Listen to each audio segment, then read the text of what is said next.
Finland. It was June 4th, 1960. 18-year-old Nils Wilhelm Gustafsson arrived at a campsite in Espoo with his close friends. The group included Seppo and Tero Boisman and Boisman's girlfriend, Anja Talikimäki, along with Gustafsson's girlfriend, Mila Ermeli Björklund. The teenagers pitched a tent right on the shore of Lake Bodom, laughing, chatting, and drinking late into the night. Eventually, they crawled inside the tent and fell asleep. The night of horror on Lake Bodom, the next morning, two boys were walking around the campsite birdwatching. From a distance, they noticed the tent seemed slashed apart. Nearby, they spotted a blonde-haired man quickly leaving the area. They thought little of it and kept walking. But around noon, a local man passed by and got close enough to witness a horrifying scene.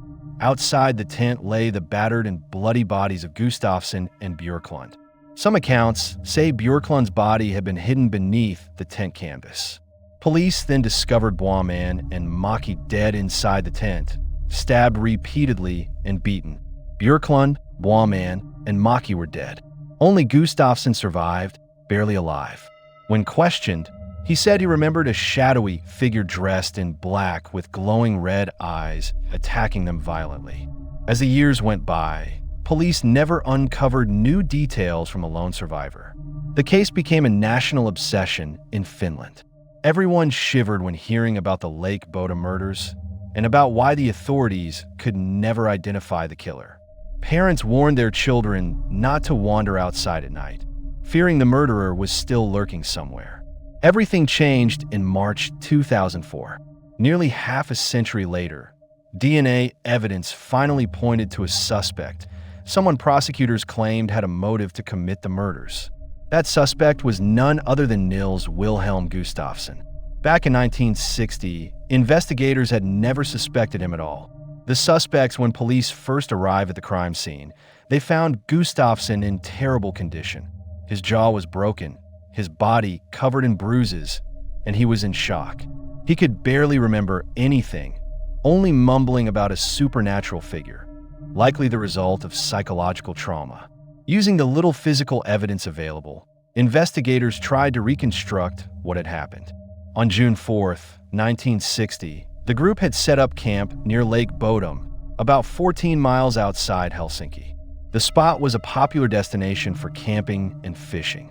Their motorcycles were still there when police arrived, but the keys were missing. Even Gustafsson's shoes were gone, later found half a mile away from the tent. The murder weapon was never recovered. The teenagers appear to have been attacked inside the tent, stabbed with a knife and beaten with a blunt object as the assailant slashed through the tent fabric.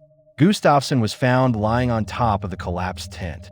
According to some court records, Björklund's body may have been moved or had tried to crawl out of the tent. The position of the corpses only deepened the mystery. The investigation quickly turned chaotic. Police allowed outsiders to search for clues, contaminating the scene. Footprints were destroyed, and evidence was compromised. With only limited forensic evidence, finding the killer seemed nearly impossible. Years passed with no arrests. One man who came under suspicion was Carl Valdemar Gillstrom, the bad-tempered kiosk owner near the campsite. Campers disliked him for his aggressive behavior. He was known to throw stones and cut down tent poles when angry. Rumors spread that the teenagers may have provoked him, leading him to lash out violently. Suspicion grew when Gillstrom committed suicide in 1969. Some claimed he had confessed to the murders before his death. His wife insisted they had been intimate that very night, suggesting an alibi, but many doubted her. Police also considered other suspects.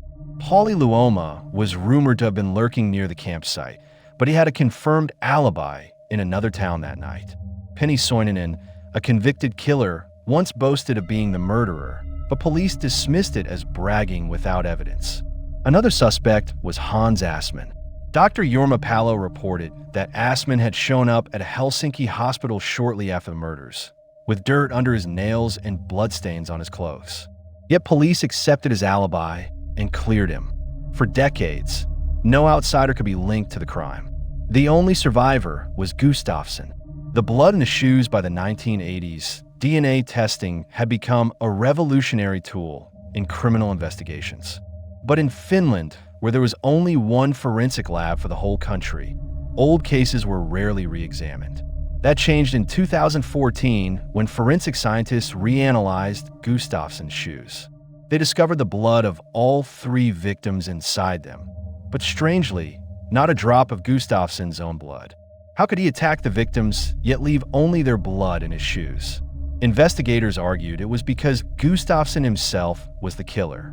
After murdering his friends, he allegedly disposed of the shoes far from the tent and then deliberately injured himself to fake being attacked by an outsider. Prosecutors suggested jealousy as the motive. A witness at a nearby campsite testified that Gustafsson and Boisman had argued loudly that evening.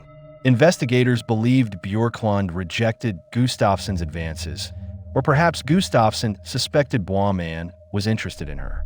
That might explain why Björklund was stabbed more savagely than the others. Police theorized Gustafsson had been beaten by Boisman during a fight, breaking his jaw.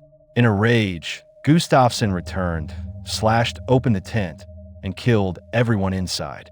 Prosecutors felt confident and charged him. But Gustafsson's lawyer, Rita Leppäniemi, argued that his blood in the tent came from Boisman punching him, not from committing the murders. She also pointed out that key witnesses had stayed silent for 45 years, raising doubts about their reliability. Layers of mystery during the 2005 trial.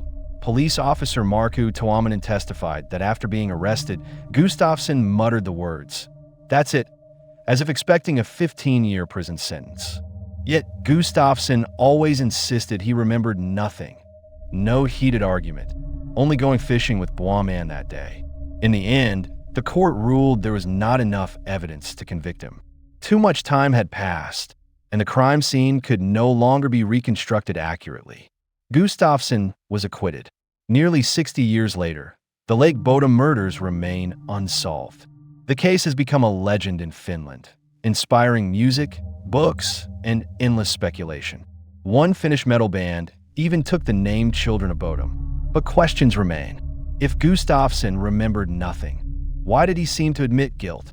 Why were his shoes found so far from the tent? If he removed them before sleeping, why weren't they left nearby? And what about the blonde man seen by the 2 boys that morning? If Gustafsson injured himself, why was there no trace of the weapon he supposedly used? The only clear fact is this: someone managed to kill 3 teenagers at Lake Bodom and got away with it.